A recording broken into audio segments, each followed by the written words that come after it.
Guys, korang nak tahu tak? Ada satu SCP ni, dia berbahaya gila. Sebab apa? Dia akan buat semua orang jadi cacat.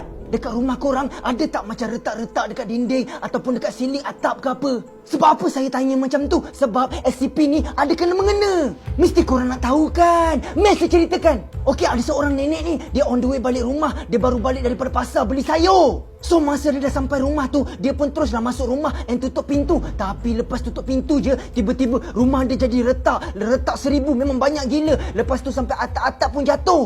So masa dia dah masuk rumah tu, dia pun terus siap-siap and nak pergi tidur. So masa dia tidur tu, tiba-tiba ada serbuk-serbuk dinding dan macam daripada siling jatuh dekat muka dia. So bila serbuk dah kena dekat muka dia, dia tersedarlah kan. Dia buka mata and tengok dekat siling dia, memang ada retak banyak gila. Dia pun pelik lah kan. Dia rasa macam, apa yang terjadi sebenarnya dekat rumah aku ni? Lepas tu dia terus bangun and nak pergi basuh muka dia. So masa on the way nak pergi basuh muka dia tu, tiba-tiba dia ada dengar bunyi macam tung, macam tu lah. Dia terkejut lah kan. Dia rasa macam, macam ada orang je dekat rumah aku ni. Dia terus pergi dekat pintu, nak buka lah sebab nak check. Tiba-tiba masa dia buka pintu je, tiba-tiba dia terus menjerit kuat-kuat. So esok harinya, tiba-tiba ada seorang budak lelaki ni, dia pergi dekat rumah nenek ni. Tapi dia pelik gila. Sebab apa? Dia tengok dekat luar rumah tu, memang banyak gila retak. Memang retak 1000 macam lagu Sheila Hamzah. Dia pun macam pelik lah kan. Sebab tu rumah nenek dia, dia pun terus pergi dekat pintu and ketuk lah pintu. Tapi masa dia ketuk, tiba-tiba pintu terbuka. Bila pintu dah terbuka, dia tak masuk lagi. Sebab apa?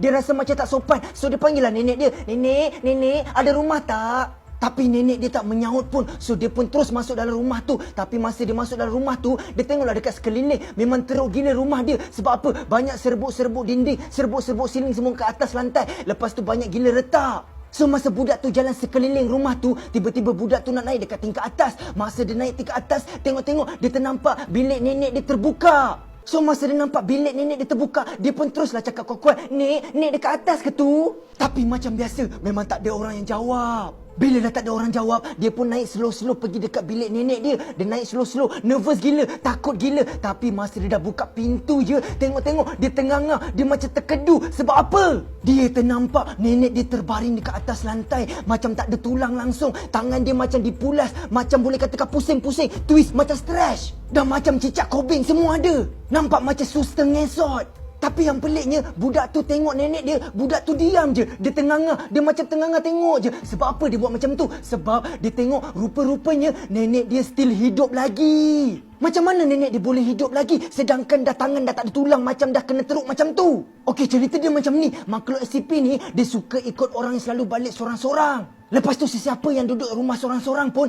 memang SCP ni dia akan teman.